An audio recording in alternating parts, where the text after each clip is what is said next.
اور وہ رات کو پچھلے پیر میں ایک جگہ پر اکٹھے ہوئے اور پلاننگ کرنے لگے کہ آج ہم نے چوری کہاں کرنی ہے، ڈاکہ کہاں ڈالنا ہے۔ میں یہ واقعہ اس لیے بیان کر رہا ہوں کہ اپنے بھائیوں کو ایک پیغام دینا چاہتا ہوں، آپ کو بھی اور اپنے آپ کو بھی۔ میں کوئی بڑا علامہ نہیں ہوں۔ وہ 4 چور مشورہ کرنے لگے کہ آج ہم نے چوری کہاں کرنی ہے۔ وہ مشورہ کر ہی رہے تھے کہ کہتے ہیں ایک 5واں شخص بھی آ گیا، انہیں ملا اور ان کی محفل میں بیٹھ گیا۔ انہوں نے خاموشی اختیار کی کہ ہم تو چور ہیں، ہمارا راز آشکار ہو جائے گا۔ تو اس نے کہا پریشان ہونے کی کوئی ضرورت نہیں، میں آپ کا پیٹی بھائی ہوں، میں بھی چور ہی ہوں، کھل کر بات کرو، میں آپ کے ساتھ ہوں، آپ کا ساتھ دوں گا۔ تو ان میں جو ایک چور تھا اس نے کہا کہ اپنا اپنا کرتب بتائیں کہ آپ کے اندر کیا فن ہے، ہم چوری کے لیے جا رہے ہیں تو کچھ فن ہونا چاہیے، یہ نہ ہو کہ ہم پکڑے جائیں۔ پہلے شخص نے کہا کہ جب ہم چوری کے لیے جاتے ہیں کتا بھونکتا ہے تو میں یہ بتا سکتا ہوں، کتے کی بولی جانتا ہوں کہ کتا کیا کہہ رہا ہے۔ انہوں نے کہا کہ تو بندہ ہمارے کام کا ہے۔ دوسرے سے پوچھا کہ تو کیا کام جانتا ہے؟ اس نے کہا کہ کوئی خزانہ کتنا بھی چھپا کر رکھے میں اسے تلاش کر لیتا ہوں اور چند لمحوں میں تلاش کر لیتا ہوں، آسانی سے آپ کو بتا دوں گا کہ خزانہ فلاں جگہ چھپا ہوا ہے۔ انہوں نے کہا تو بھی بندہ بڑے کام کا ہے۔ تیسرے سے پوچھا کہ تو کیا جانتا ہے؟ اس نے کہا تجوری کتنی مضبوطی سے بند ہو، میں بڑی آسانی سے کھول کر خزانہ بڑے آرام سے نکال لیتا ہوں۔ تو چوتھے سے پوچھا کہ تو کیا جانتا ہے؟ اس نے کہا کوئی کتنا بھی بیس بدل کر آئے میں اسے پہچان لیتا ہوں، میرے پاس وہ علم ہے کہ میں بندے کی پہچان کر لیتا ہوں یہ وہ فلاں شخص ہے، وہ مجھ سے اپنے آپ کو چھپا نہیں سکتا۔ انہوں نے کہا بندہ تو بھی کام کا ہے۔ جو 5واں شخص ان کے محفل میں آ کر بیٹھا تھا اس سے پوچھا کہ تو کیا جانتا ہے؟ اس نے کہا میں کچھ نہیں جانتا، لیکن اگر کسی شخص کو سزائے موت ہو جائے میں اپنی گاڑی کو حرکت دیتا ہوں، وہ بری ہو جاتا ہے، اس کو سزائے موت معاف ہو جاتی ہے۔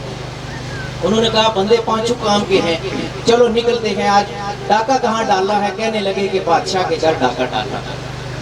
جب وہ بادشاہ کے گھر داخل ہوئے کتا بھونکا۔ پہلے شخص نے کہا کہ کتا کہہ رہا ہے بادشاہ تمہارے درمیان موجود ہے، خبردار ہو جاؤ۔ انہوں نے کہا یہ بکواس کر رہا ہے، چھوڑو اس کو۔ انہوں نے بات کو ٹال دیا اور چلے گئے۔ دوسرے نے تجوری تلاش کر دی، تیسرے نے خزانہ نکال کر دیا۔ اب وہ واپس آ گئے اور کہنے لگے کہ خزانہ تقسیم کر لیتے ہیں۔ تو جو 5واں شخص تھا اس نے کہا وقت بہت پڑا ہوا ہے، تھوڑی دیر آرام کر لیتے ہیں، تو اس کے بعد خزانہ تقسیم کر لیں گے۔ وہ بیٹھے تھوڑی دیر کے لیے، وہ ادھر سو گئے۔ تو جب اٹھے تو 5واں شخص غائب تھا۔ تو خزانہ تقسیم ہی کرنے لگے کہ سپاہی آ گئے اور انہیں پکڑ لیا، کہا کہ بادشاہ کے گھر چوری ہو گئی، تو آپ نے چوری کی، اس کو پکڑ کر لے گئے۔ صبح ہوئی، دربار لگا، بادشاہ کے دربار میں ان کو پیش کیا گیا، ان کی چوری ثابت تھی، ان کو سزائے موت سنائی گئی۔ تو ان میں جو چوتھا شخص تھا جس نے کہا تھا کوئی کتنا بھی بیس بدل کر ہے میں اسے پہچان لیتا ہوں، جب بادشاہ نے ان کو سزائے موت کا حکم دے دیا تو اس شخص نے کہا بادشاہ سلامت اپنی داڑھی کو حرکت دیں اور ہمیں بری کر دیجئے۔ وہ پہچان چکا تھا بادشاہ رات کو ہمارے درمیان موجود تھا، بے شک بادشاہ نے اپنا بیس بدلا ہوا تھا۔ یقین کریں یہ واقعہ سنانا مقصد نہیں تھا، اس میں ہمیں پیغام کیا ملتا ہے کہ وہ کہتے ہیں نا کہ اللہ بیس بدل کر آتا ہے، اور جب بھی بیس بدلتا ہے پچھلا بیس چھوڑ دیتا ہے، ایک نئے انداز میں بیس بدل لیتا ہے۔ تو آپ نے کئی واقعات سنے ہیں اس کے بیس بدلنے کے۔ ہمارے مرشد پاک نے، میں جو بات کرنا چاہتا ہوں اتنی لمبی بات کی، ہمارے مرشد پاک نے 30-40 سال ذکر قلب کا فیض عام کیا اور لوگوں کو فیض دیا، پہلے ٹریننگ دی، وہ تعلیم دی، کسوٹی عطا کی کہ جب میں بیس بدلوں گا، یہ دنیا والوں کا امتحان نہیں ہے، ذاکرین کا ہے، کہ جب میں بیس بدلوں گا غیبت اختیار کروں گا۔ غیبت کا کیا مطلب ہے؟ سامنے بیٹھا ہوا ہے، نظر نہیں آ رہا ہے، ایسے ہی جب ہاتھ رکھ لیے